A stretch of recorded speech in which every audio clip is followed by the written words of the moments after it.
Hello, good morning. Kakabalik lang po natin sa farm at kakatapos lang po natin magpakain ng mga sisiw. Good morning po pala sa lahat. And update ko lang po, kahapon nagkakaroon po tayo ng problema sa langaw at medyo frustrated na po tayo sa nangyayari sa ating chicken coop dahil sa sobrang dami ng langaw. Sobrang hirap na po i-manage pagka papasok po tayo every time, parang parami sila ng parami. So though nakakatulong din naman po yung fly glue na nilagay natin sa pero ito po, mayroon po kaming nabiling sprayer sa online sa pagsa-search po namin.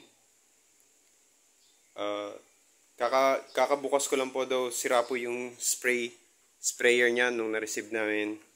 Ayaw niyang gumana. So meron po akong sprayer galing dito sa Citronella, sprayer bottle. Tinransfer ko kaso hindi siya fit. Ngayon, ang ginawa ko po is iniwan ko lang po itong spray bottle or yung sprayer mismo na may naidawdaw ko na po dito sa spray bottle. So ayan po,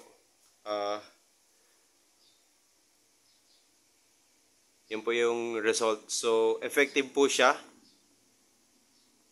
kahit na yung mismong sprayer lang po yung naiwan dyan. So hindi pa po ako nakakapag-spray dito sa loob ng ating quarters. So yan po yung result. Hindi ko lang po alam kung effective po ba siya doon sa ating malapit sa ating chicken coop. So hopefully ma-manage na natin itong situation na to sa pag manage ng fly sa mga langaw. So sa mga nakagamit na rin po nitong sprayer na ito, pwede nyo pong i-comment na lang din kung sa inyo ba ay effective din or meron po ba kayong good or bad feedback dito sa ating nabili. Hindi po ito pag-advertise. Sinasabi ko lang po kung ano yung experience ko ngayon dahil kahapon po ay sobrang frustrated na ako. And nagtatanong po ako sa mga expert kung ano po yung pwedeng magawa. Kaso till now wala pong nagko-comment sa ating video. So yun, patuloy po tayong naghahanap ng ibang solusyon para ma-manage itong langaw para magtuloy-tuloy po ang ating business at hindi po nakakaabala sa mga kalapit na bahay at the same time. So, alam ko naman po, hindi pa rin po talaga natin matatanggal to 100%. Pero yun nga, sana ma-manage lang. Yung less lang po yung paglalangaw sa ating chicken coop. So, yun nga po pala, hindi pa po ako nakakapag-start linis sa ating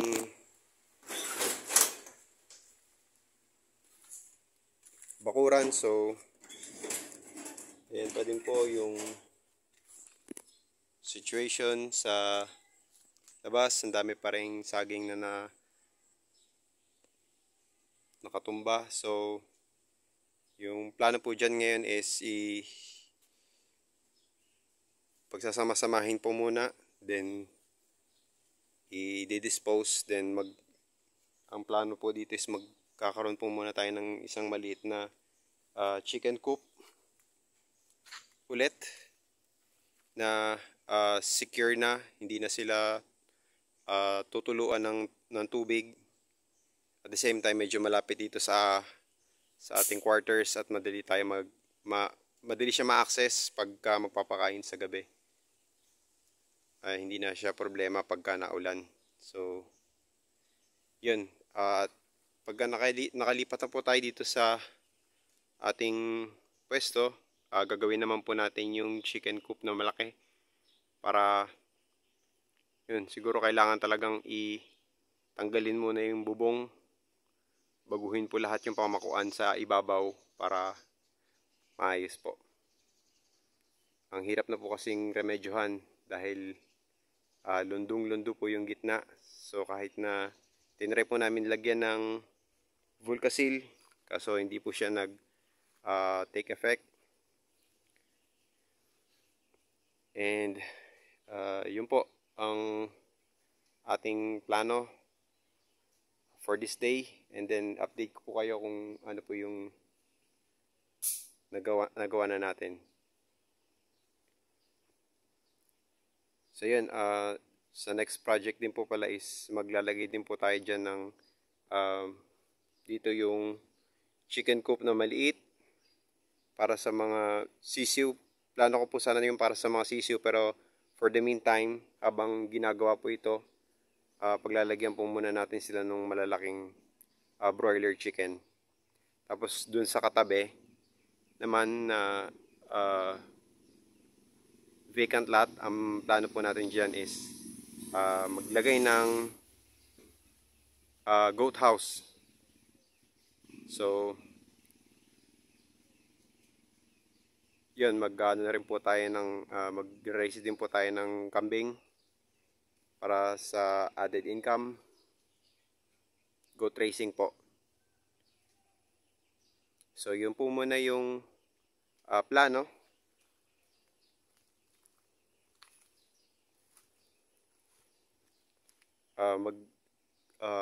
Comment lang din po kayo kung ano po yung mga isi-share nyong ideas or other source ng pwede natin gawin dito sa ating maliit na farm.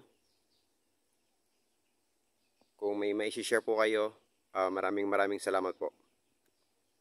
So yun lang po for today, and update ko po kayo sa sa ating progress dito sa ating chicken coop. So yun, maraming salamat po, and magandang araw po sa inyong lahat.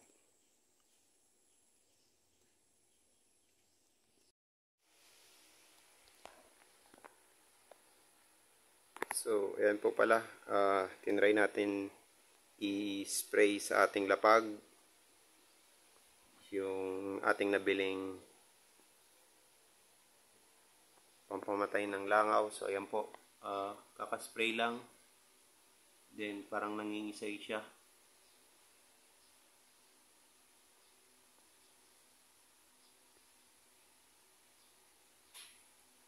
Tingnan po natin kung ano yung mangyayari sa kanila. So ayan, meron na tayong patay na langaw. Ayan. So hopefully effective to sa ating chicken coop, at safe naman sana itong sprayer na ito. Though sabi naman nila is safe naman, organic, pero medyo nakakapagtaka lang din bakit or ano yung ingredients niya na nakakapatay sa langaw ng mabilisan. So yan, no, parang nangingisay sila. Makikita niya lang. Yan yung nilipad kanina, bagsak na siya. So yun, medyo nakakatakot lang dahil yung brand niya is hindi mabasa, and hindi talaga natin alam kung ano yung mga ingredients, but still sabi naman po is organic. Hopefully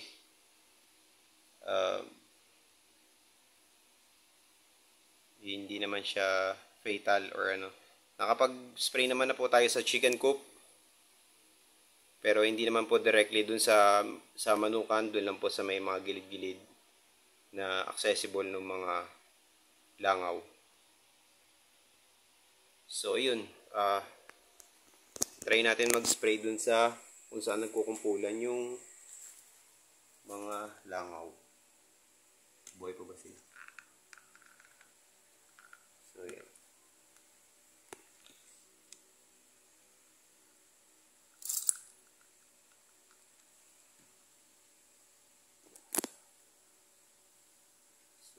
grabe po talaga yung langaw dito.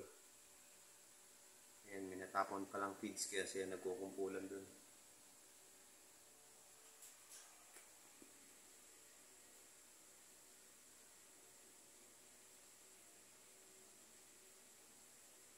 So yan, kung mapapansin niyo po, ang dami din talagang naglalaglagan. Ayan tayo sa pa. Ayan, parang naghihinga na siya.